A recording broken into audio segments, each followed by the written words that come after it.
What's going on, everybody? And welcome into the 72nd episode of the Crazy One podcast. As always, I'm your host, Stephen Gates, and this is a show where we talk about creativity, leadership, design, and everything else that helps to empower creative people. Now, be sure you subscribe to the show so you get those latest episodes whenever those come out. And for all of these shows, you can get the show notes, you can get articles, all kinds of other stuff. Head over to thecrazyone.com. That's thecrazy and the number one.com. So, man, I've been doing a lot of thinking about how do we want to end the year on this show? What do we want to talk about? What do we need to talk about? What do we need to work on? What are the problems that I honestly see the most? And I started by thinking about all these amazing teams I've been lucky enough to work alongside with this year, and I thought about the biggest problems I see them struggle with. And I kept coming back to one topic, and one word in particular, and that word was innovation. Because I think innovation has got to be easily the most abused, misunderstood, misquoted, talked about and not delivered on word in the corporate lexicon. It is bananas because we all talk about it. But so few companies, so few teams, so few people are actually able to create it. There's so few who are actually able to deliver on it.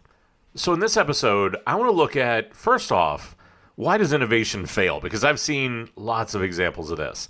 I want to take a look at what are the traits of truly innovative teams. What do they do differently from everybody else that somehow makes it work where so many other ones struggle? And then what can you do to start on your team, in your company, to be able to start fixing all this? What can we do differently? So those are the three things we're going to look at today as we look at innovation and trying to make it a little bit less of a myth, a little bit less of that quote-unquote theater of innovation, and something that we all can actually launch. And I think we need to start with something we probably all know or have seen, but honestly, I think we're afraid to say it out loud. Because after all the companies I've talked with, I've sort of come to this new insight. And I think it's even true whenever I look back over my own work. And it's an insight that I think has been sitting in plain sight, but I don't think that any of us want to say it out loud. And that is, for most companies, for most teams, the innovation that company needs, the innovation that they keep asking for, more than likely is going to have to be done in a way that will not be authorized. Now, why is this? Because I think that in many cases, everybody asks for it, they want it, but most companies have these antiquated processes, antiquated mindsets in place that are going to keep a lot of these companies from really being able to deliver on this. And those processes, I think, honestly, even fight the ability to create real innovation. Those processes don't change. And so we have this intersection, we have this collision between the want for innovation, the want for new, the want for better, the want to do what we see these disruptive companies doing. But at the end of the day, I think what it is that most companies are more afraid of change than they are becoming disrupted or having their way of working or their product become obsolete. And it's insane. And this goes back to the phrase that I've used time and time again, that comfort is the enemy of greatness. This is it in spades. So that instead of making real change, what companies do is they change the way they behave, not the way they think. They change by launching these kind of like innovation labs or innovation initiatives to make themselves feel better. And I think this basically sort of leads to the second insight that I think a lot of us don't want to say out loud, is that of all these quote-unquote innovation labs or innovation initiatives, the hard truth is that most of these are nothing more than expensive PR stunts. They fail in an increment of about 12 to 24 months and create no real value or innovation. These are what I will call like press release innovation. It's something that we can take to the market. We can put out a screenshot and we can, talk about how innovative we're being. Nothing actually launches. The consumer doesn't really see anything that's actually very differentiated. But what we do, what our superpower is, what we're really good at, is we're great at rationalizing that mediocrity. We're great at telling ourselves why we are being innovative. It's why you see in so many companies, what they want to benchmark themselves against are other companies in the same industry. I worked in financial services. I worked in hotels. You work in tons of these other places, like in financial services. Your competition isn't another bank. If you truly want to be honest, because nobody's opening like Bank A and experiencing that, and then going to Bank B and experiencing their app, and then going to Bank C and experiencing their app. But what they do is they go to Facebook, then they go to Twitter, they go to Instagram, they go to Snapchat, then they go to your app. That's your real competition, but we don't like that conversation. We don't like that conversation because that's hard. That's a different standard. That means we can't take comfort in knowing that we're slightly better than our competition. And so these are hard conversations to have. These are hard facts to be able to face. These are hard things that most people don't want to be able to fess up to. What are the real reasons here, right? Because I think if those are some of the big overarching things that are going on, what are some of the more nuts and bolts reasons why innovation fails? And I think that there's a few really common ones that I see. And I'm curious, as you listen to this, if you can start to think of times whenever you've seen the same thing. A lot of it is because that innovation work doesn't align with the main product roadmap. It sort of exists off in a vacuum. They want to try different processes. They want to try different things. And so ultimately what happens is you get that press release, you get that nice, interesting looking thing, but since it doesn't align with the larger mission, since it doesn't align with the bigger company, the work never finds scale and it never finds traction. So that's the thing, is it goes through this cycle of being very new and very interesting. We're trying all this different stuff. It starts to produce interesting looking work. It starts to become things that we can take to the press, and oh gee, isn't that interesting? And then there's that, oh holy shit, how do we actually launch this? Because either now we need to start creating separate apps, separate experiences, separate things, separate design languages, or all these other things. That won't work. And that's a lot of it, it is thinking that innovation needs to be holistically new. New brand, new way of talking, new, like all new. But the problem is that that revolution, not an evolution, again, keeps it from finding scale and from finding traction. And of the design teams I see, of the design teams I work with, we have a hand in this. Because a lot of times, design teams, what we want to do is we want to create new. We want to create a new design language. We want to evolve something. We want a new tech stack. We want every project to be able to be new, to have a new look, because we're tired of working with that design system. We're tired of the same old brand we've seen for years. We're tired of doing that. We want new. And I think this is part of the shift I've talked about in the past, is we've gone from visual design to product design. Product design does not place the emphasis on the new when it comes to the visual the way that we want it to. And so ultimately, the other mistake that we make is then by doing that new design, now we've created something that has to be designed twice. It gets designed once into that new design language, that new way of doing things, and then we realize that, well, there's a fork in the road that's going to happen, because at some point we'd have to change over to the new. Well, nobody wants to pay for that. Tech doesn't want to invest in it. Product doesn't want to stop the roadmap to be able to do it. So now that innovation needs to be designed twice. We did it once the first time, and now we actually have to do it again if we actually want to get into the product. Again, most times, most companies don't want to pay for that. The other thing is that we want the output of that innovation work to be something that can be taken to press, or something that's shiny, so the board of directors knows what we're working on, so the public can see we're innovative, so we can take credit for being this amazing new company. But here the problem is, and the reason why it fails, is because you're working for the wrong customer. Because you're not working for your customers. You're working for your board of directors. You're working for an executive. You're working for somebody else as the audience. And then whenever it launches, then whenever you try to put it out there, then it doesn't test very well. Then nobody wants it. Then it's that typical trap. And then everybody sits around scratching their head about, well, we did all this really pretty work, but didn't go anywhere.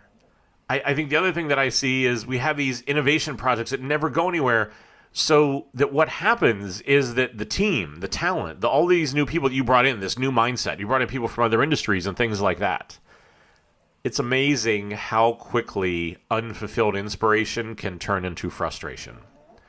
Because the work needs to go somewhere.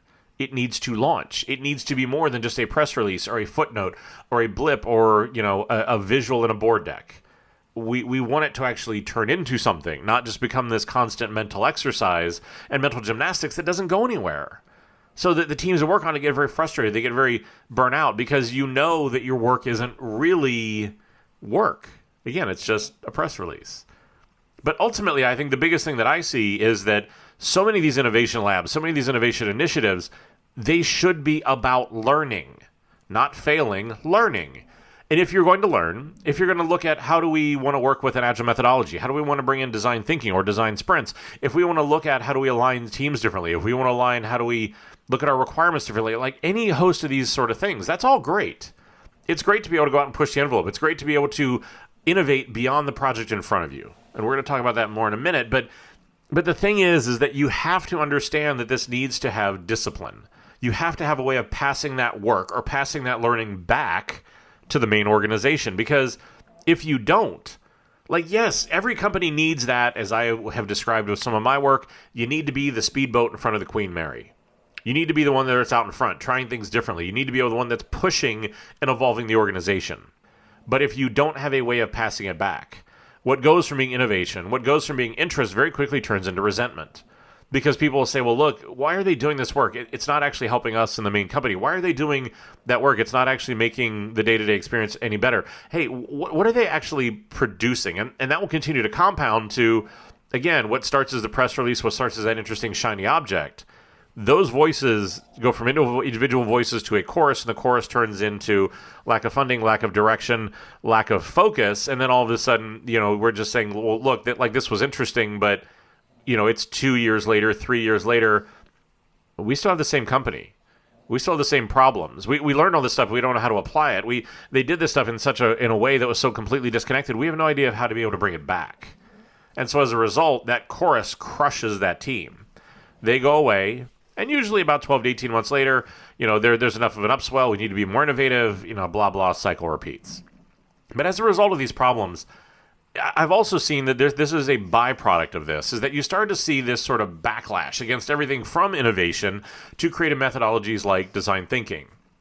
And I'll be honest, that in the articles that I've read and in the people that I've talked to who will start on that like design thinking is bullshit thing, I understand why they say it. I'm not saying that they're wrong by any stretch of the imagination. I think it's an understandable frustration and feeling.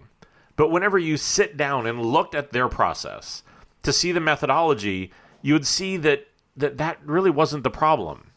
It was the application. It was the discipline. It was the management of that problem and that process that really was their problem. They were only taking parts and pieces of the methodology. They skipped key steps like, keeping the consumer at the center of the work, or starting with research and insights, or other things that strip the process down to being this just mess every time. Because that's the thing, is what we want to do too often. We want to take the shiny parts. We want to take the parts that are getting written about. We want to take the parts that align with our process. And here again, we just want to behave a little bit differently. We don't want to change the way that we think. And so then it is going to fail. Because if you don't have the entire process, you just take parts and pieces. It's like anything. If I take a recipe to cook for dinner tonight, and I'm like, hey, I'm only going to use half of the ingredients, I'm going to end up with a dinner that tastes like shit. No surprise, because I don't have all the pieces. I didn't follow all the steps. This is no different than that recipe for dinner. And that's the way that we need to think about it, is that we aren't going to be disciplined if we aren't going to go out and buy everything we need, or if we're going to cut corners or make shortcuts. Yeah, the food is going to taste like crap. And then people are going to get frustrated. There's going to be that backlash. And when this happens, innovation and creativity can feel more like madness than a method. And I think it happens to most people, which is why we need to impose discipline, creativity, and management. And here again, I've talked in the past about, look, I know that process is not the sexiest place in the world to be able to start with a lot of this stuff. But I think if you want to talk about innovation, that's sort of where it needs to start. So whenever I've sat down and I've thought about, what do I see really innovative teams doing? Whenever I see teams that are shipping really innovative product, what are those sort of critical things that they do? What are the critical behaviors that they have? And it's sort of come down to three different categories we're going to talk about. I think the first one is around product, meaning just what are the tools that they use? I think around practice, meaning what are the processes that they use? And then I think a lot of it comes down to people. And people not only in who you hire, but people in the behaviors that you establish, the norms that you want to hold everybody to. That I think that makes a really key difference. And the key to all of this is going to be freedom and a framework. Because I think on the one hand, if innovation has too much structure, then it smothers all the creativity. But innovation needs to be about balance. Because if you have too much freedom, you never ship. You have to be able to have an effect on this, because if there's too much process, it's going to smother that original thinking, and you're going to become a slave to the process. But if there is no structure, then it just becomes this sort of like open free-for-all where you never really are able to get anything done. You're never able to ship anything. So let's go through and look at these three: this product, practices, and people. And I did the alliteration with the 3 Ps just to make it easier to remember. Pick whatever words you want, right? Like pick whatever words are going to stick for you. But I think that there is a thought to be able to do this. I think around product, it really is how are you using tools that really facilitate and allow for collaboration? Because as we talk about product design, as we talk about creativity, as we talk about design, we need tools that are going to allow for an inclusive design process. We need to be able to bring more people into this process. But I think that the tools are a spectacular way of doing that without losing control of your process. Now, I think, obviously, I've got a horse in this race. I think as you looked at the end-to-end workflow of what we're doing at Envision, I do feel like that is sort of the better way and the smarter way of being able to work, as opposed to whenever you talk to most designers, they have this incredibly disjointed workflow across, whatever it is, 5, 10, 20 different tools, a lot of different ways of working. Nobody's on the same page. And so it makes it just so much harder to be able to come together and do things because everything's in a different format, or people are working in a different way, or somebody erased the whiteboard, or there's all this sort of stuff. And so I think in a lot of cases, it is also seeing them and I think there continues to be a shift in the industry away from a file that sits on your desktop. I think you increasingly are seeing a lot of this more sort of cloud-based way of looking at things. And obviously this started with Google Docs and Google Sheets and a lot of that sort of stuff, right? But I think that a lot of it really does allow you to be much more collaborative, to be able to let everybody come together, because I think the other reality is that the idea that teams are always going to be sitting with each other, the idea that everyone's always going to be in the same office or the same place or whatever that is increasingly small. The world is becoming a smaller place. Companies are becoming more global. Teams are becoming more distributed. And this is a major, major problem that I see so many of them, not working together. And so you'll see multiple initiatives, multiple teams working on the exact same thing, solving the exact same problem, not talking to each other.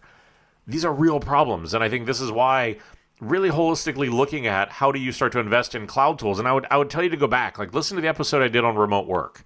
There's a lot in there about how do you go through and do that. But look at your products. Look at the things that you are using. And this can be everything from sticky notes and Sharpies up to the digital tools that you're using to build product, anything in between. But look at what are those sort of things and ask yourself, is this really making collaboration? Is this really making innovation better? Or are we just putting together a whole series of workarounds that really, at the end of the day, yeah, we can justify whatever we want, but it's not really helping. And so I think just take the time, no matter what tool set you're using. Again, I don't care what it is, but just take the time to look at that and start to think, is this really helping me or not? So now let's go and let's take a look at practices. And this is going to be much more about the processes you use. And to be clear, I think that as we talk about practices and as we talk about people, you need both of these things. This is not an either or, because one without the other and what you're trying to work on, the innovation you're trying to create, will collapse. Because if it is just practice, if it is just process, people don't understand how to connect with it. They don't understand how to bring it to life. It becomes something where it's a little bit more too much of a paint by numbers sort of a thing, where you become a slave to the process and you remove individual thinking. People, on the other hand, the cultural piece, you need this.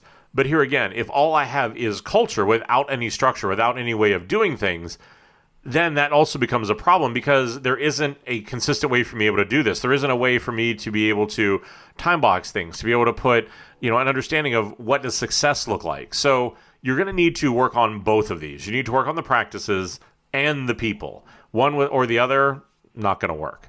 But as we look at practices, I think that I sat down to try to think about, whenever I think about the teams that do this really well, what do they do really well? The first one starts in the most basic thing, in that these are teams that have balance. These are teams that actually work together, because any great idea is going to need to have three parts. It's going to need to be feasible, which means we can actually build it. It needs to be desirable in the fact that consumers actually want it, and it needs to be profitable in the fact that it will make the business money. Essentially, those are the three things that you're looking for.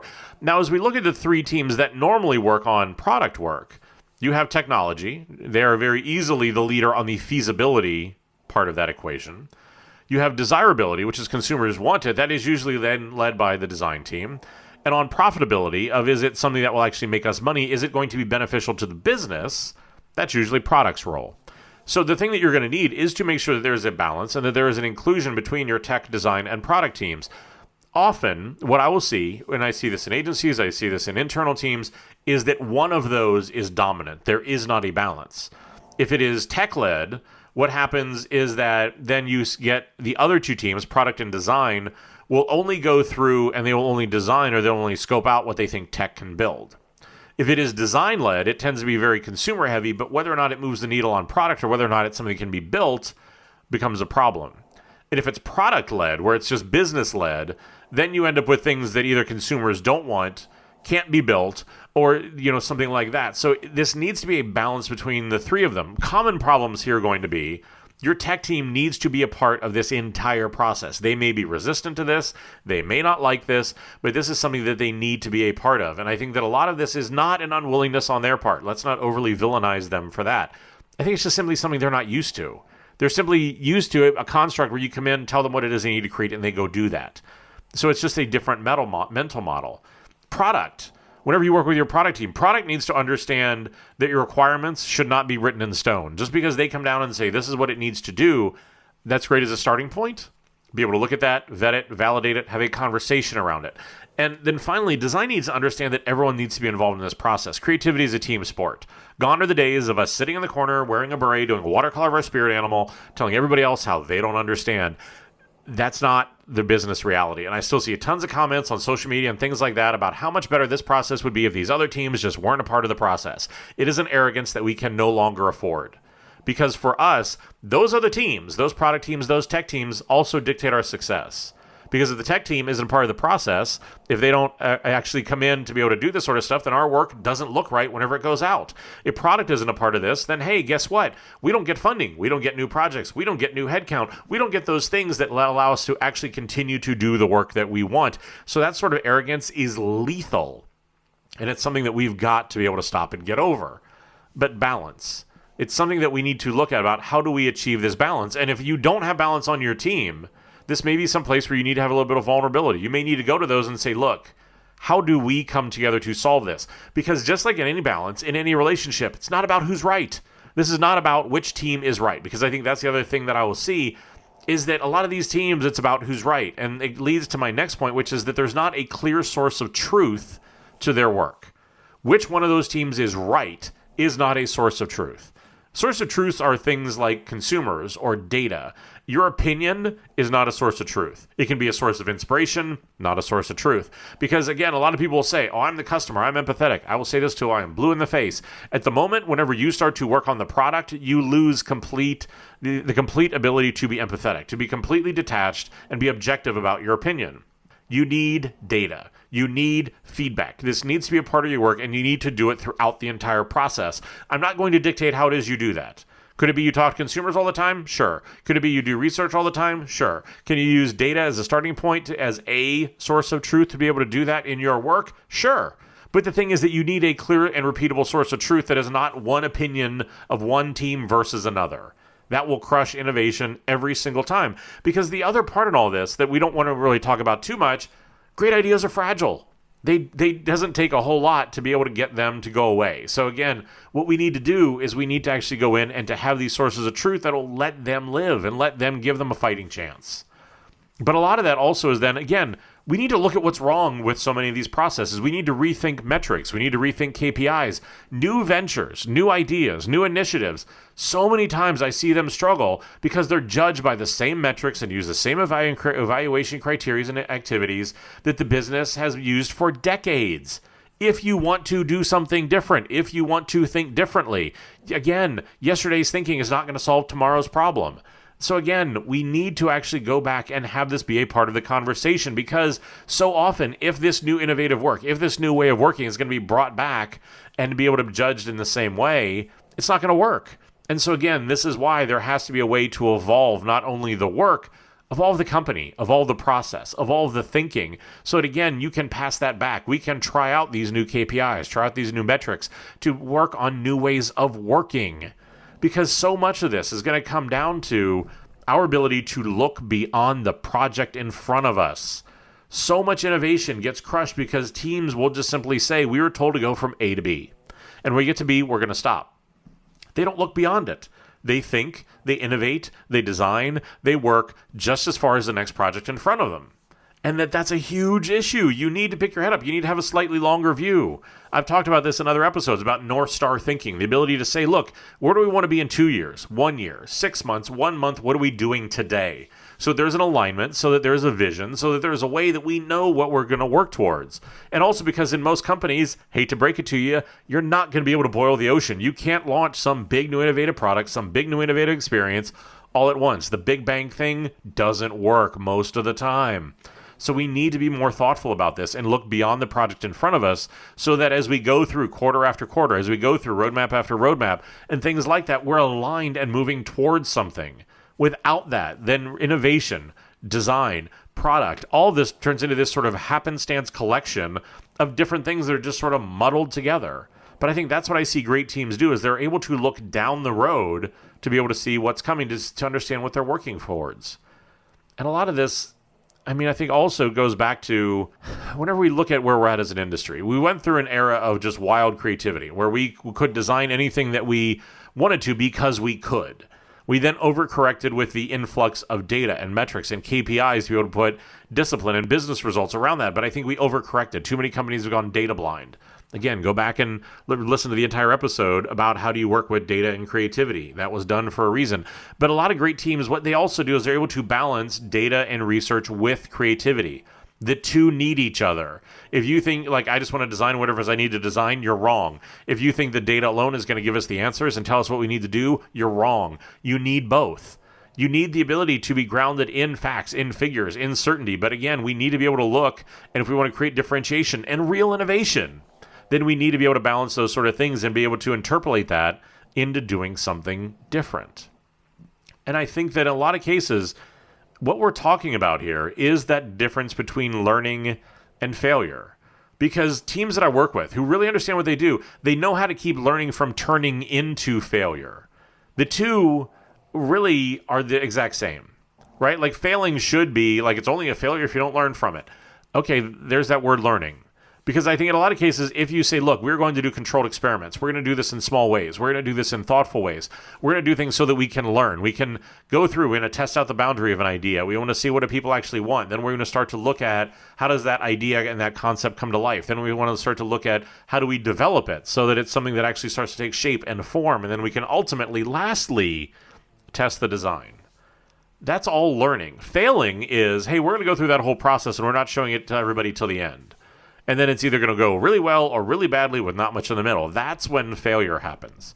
But I think these good teams, they understand that it's more about learning than failure, and that the difference is very much how you work with the rest of that organization. It's very much how you position it.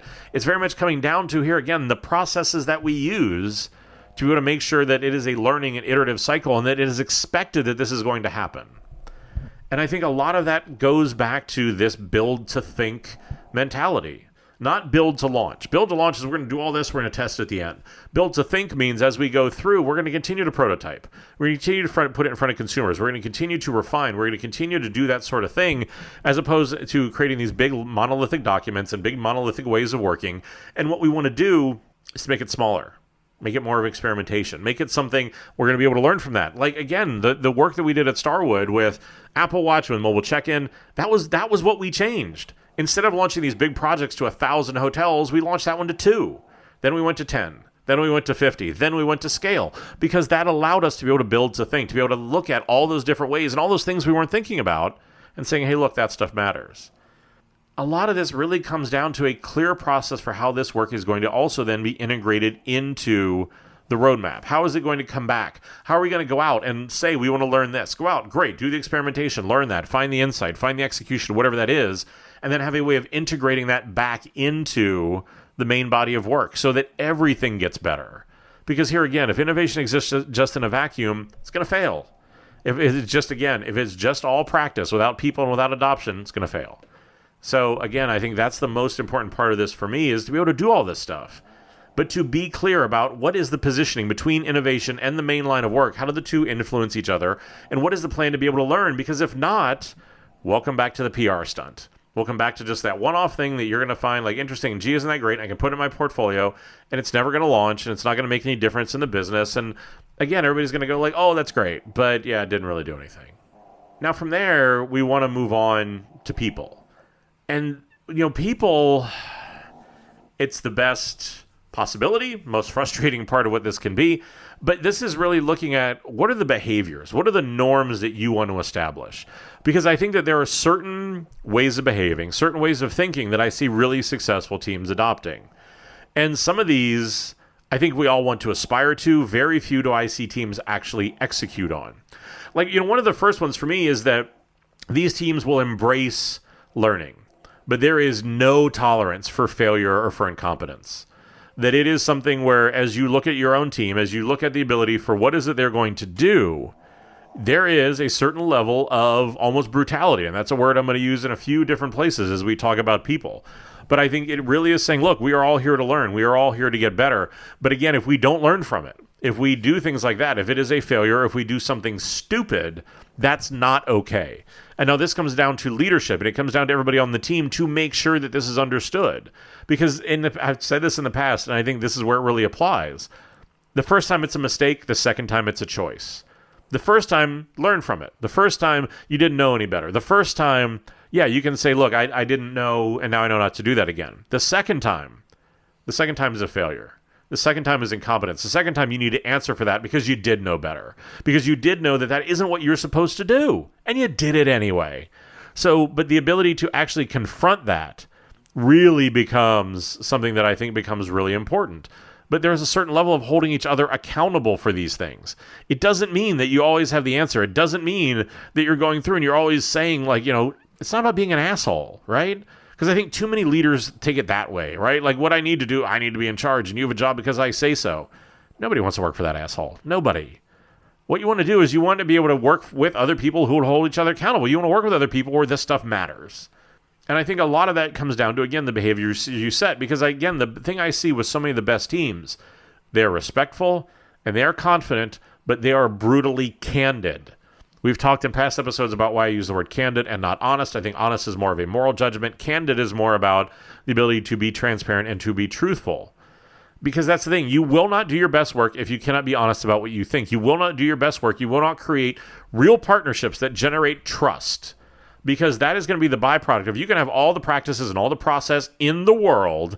If you do not have a culture that generates trust, it does not matter. This is why most teams do not have balance, because they don't trust each other. They don't trust that people are actually going to do what they say. It is a huge problem. And that's the problem. You can't process. You cannot legislate trust. It is something that has to be built. And so out of this, you need to be respectful. You need to be you need to be confident, but you've got to be honest with each other. Don't do this thing of where there's a problem and you go back and chew on it and bitch about it to your team and don't actually sit down and say, look, this is the problem. We need to face it. Then again, if you do that, it's on all of you. And it's on you just as much as anybody else, because you have to be the one that does things differently. But I think in a lot of cases, what this also will come down to is a flat but strong way of leading. And I think far too companies, what they do is instead of being able to empower people, instead of saying, hey, look, because what I mean by this, by flat, is that everybody needs to be a leader in some way. Everybody needs to understand that this isn't about flat by like an org chart. I mean culturally flat. People need to be able to come in and they need to be given the latitude to take action, to make decisions, to voice their opinions. Because in far too many companies, you don't get that. And so what happens is you don't have the ability to make decisions. You don't have the ability to be empowered. So what do? You ship the org chart. And by shipping the org chart, what I mean is that there are executives who make decisions, and whatever those executive decisions are, what get executed. And it's this incredibly siloed thing where if you go in, and here's a little tip, you don't know if your organization's screwed up, go in and look at your website navigation. If your website navigation matches your org chart, you're siloed and your team's probably screwed up. It's one of the little tricks that I use, and most of the time, 90+% of the time, it is dead on right. But that's the thing, is that people need to be given the latitude to be able to take actions, make decisions, voice their opinions. This does not mean a lack of leadership. It does not mean a lack of discipline. It means you have to give people the ability to think for themselves. If you hired smart people, if you think that they actually know what it is that they're doing, if you felt like you've hired good people, here's a shock, and with that word again, trust them. So I think that this is the thing, is that for me, a sign of great leadership, a sign of a great company, is one that, again, is culturally flat, so that these teams are empowered to make decisions. Again, it doesn't mean that there is an accountability, because what you are going to need is you need group collaboration with individual accountability. This is how you keep a flat cultural org working. Because yes, go off, make decisions, try things, use your best judgment, but there has to be accountability to that. If it didn't work, great. What did we learn? What are we going to do different? How are we going to fix it? If it did work, great. How do we share that with the rest of the organization? There has to be accountability to this. And so again, this is that blur between practices and people, but you've got to have that, again, that group collaboration with individual accountability. And I think a lot of this also then is understanding that whenever it comes to innovation, you are never going to accomplish anything original if you are not willing to fail. Now, again, if by failure, we mean learning. And by doing this, the thing that you need to understand is that this is going to make some people insecure. This is going to make some people uncertain of how do they do things. This is going to make some people uncertain of what should they really be doing? What am I doing is right? What is the right answer? Am I really going about this the right way? They start to doubt themselves. This is that imposter syndrome. If this is something that is going to be a part of your team, you need to understand it. Go back, listen to episode 69. This talks about design imposter syndrome for a very deliberate reason. Because again, if I'm going to do something new, more than likely, I don't have a playbook. I don't have a reference point. I'm trying to do something that we haven't done before, which means I don't know if this is working, which means my confidence and creative confidence might be able to start getting a little shaky sometimes. Understand how to deal with it, grow it, coach it. I think the other part of this, understand that each team member has their own superpower. And here again, it is looking at people, as talent, people that you trust, not as resources. Not as just names on a list or positions. The teams that, again, they're always like, we're all about innovation, but they refer to everybody as a title. Doesn't work. So again, what you want to do, there are great exercises you can do this. SY Partners has something called a Superpowers deck. Fantastic way. You can do it for yourself, for your team, for other members of your team. There are great instructions on how to do that. So you understand, what is your individual superpower? There's a fantastic book called The 10 Faces of Innovation from IDEO. This looks at what are usually the 10 different roles that you need if you actually want to be able to drive creativity throughout an organization. It's a good blueprint for where to start.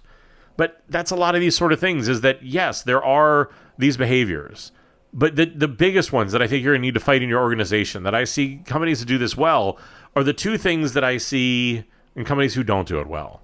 And one is that the teams who do it well are able to suspend judgment. As we talked about ideas being frail, it's so easy to be able to say why something isn't going to work, why tech won't be able to build it, why something's not going to be able to happen.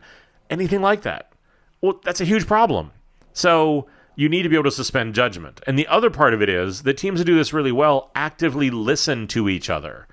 That may sound so simple and so obvious, but what I see in most brainstorms, in most ways that so many teams work, they don't actually listen to what the other person is saying.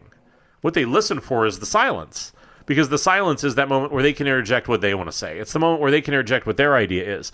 They don't build on the ideas of other people. And again, this is why, did an episode on the 7 rules of brainstorming. This is why we need things like this. The ability to actively listen is incredibly important so that you can actually understand and build respect for your product team, your tech team, your business partners, other members of your design team. Because if all you're doing is just listening for them to agree with you, if all you're doing is listening for the silence, you can tell them why they're wrong. Listening for the silence, you can tell them what the actual right idea should be. Yeah, all those reasons are reasons why you're failing. And it's reasons why you're struggling or why you're frustrated, because that's not actually the way that you work with people. You're probably sitting there and you're thinking to yourself, you know what, Steve? Great. Can empathize with a lot of this stuff. Great. See a lot of this stuff in my organization. Great. There's a lot of this stuff that's going on. What the hell can I actually do to change any of this? What actually is going to be different? Where do I start? Because these are not small problems. These are big, organization-wide cultural problems that run much deeper than just the work. And this is why, in so many cases, I will argue that our charge, our accountability, our responsibility is to bring organizational change, because we need to go in and deal with these issues. We need to show people that there's a better way. And we are usually the best equipped by being creative people, no matter what the output is, whether you're working in product, tech, design. I don't care what it is you do. If you are creative, if you are of that mindset, you have the mental flexibility to be able to help with this stuff, to be able to help show them the way, to be able to show them that change is possible. But where do you start? Where do you actually go through and say, okay, look, what do I do? And so a lot of times whenever I go in and I work with these teams, there's really 2 or 3 places I would tell you to start looking at. Because, again, what we want to be able to do is, and in many cases, I think that the process piece of it most companies are able to handle. The process piece, most of the time, you have decent enough expertise. The place where I think that they struggle is on the people side. And here again, if we want to change thinking, not just behavior, we need to then actually be able to go in and say, what is the mentality we want out of people? What are these critical behaviors that's going to allow everyone to make this change? Because the problem is most of the time what you'll see is whenever we try to bring about cultural change, whenever we try to do innovation, there will be these like decrees. It's like a new set of values that will be rolled out, and like bonus points if whenever you take the first letter of all these new values, they form an acronym that has something to do with the company, or like something like that, right? Like we've all seen these sort of things that whenever you see them, you honestly like kind of roll your eyes and your soul dies a little, and you kind of are like, oh God, great, now I got to figure out how to get, fake like I'm enthused about this. But the challenge really is going to be, how do we, instead of doing something like that, how do we create behaviors? How do we create things that we really want people to embody? And what I'll do with a lot of companies is I'll have them start by creating 4 or 5 behaviors. And these should be the way you want people to think in any part of the company. Whether it's about being more iterative, to be able to think more often, whether it's about bringing diverse opinions to the table, whether it's about putting consumers at the center of it, whether it's about being that respectful and confident but brutally candid, right? Like these are behaviors, these are things, these are not project specific, these are not process, these are things that deal with people and deal with mentality. And that's what it is that we want to create. Because what this does is this does a few key things. One is it creates a shared understanding of what is good. What is the way that we want to think here? Not how do we behave, not what process do we use, how do we actually want to think? But the interesting byproduct that this also creates is it creates a way to create accountability and conversation. Because most of the time, what I'll see is that a lot of times they want a new direction. They want new innovation. They want new thinking, and leadership gets really fired up about this. They create all these sort of initiatives and give these big talks. And, whoever that executive is really fired up about it. It never makes it past their direct reports. Their direct reports continue to just sort of act the same way and be able to say the same thing, and nothing really changes. What these behaviors allow people to do then is it allows for anybody at any level to hold anyone else accountable to these behaviors. Because that's the problem, is that most of the time, I'm afraid to speak up and say to an executive, hey, that's not what we said we were going to do. I'm afraid to be able to speak up to a coworker and say, hey, look, that's not the right way that we should be thinking about this or going about this. That's the old way of doing things. Because one, it usually either makes it confrontational, or two, like by being confrontational, somehow I'm an asshole, I'm ostracized, I burn political capital, right? Like it's not well received. But whenever we say, look, there is this shared and agreed upon way of these 4 or 5 behaviors, 4 or 5 different ways of thinking, those can lay the foundation for innovation.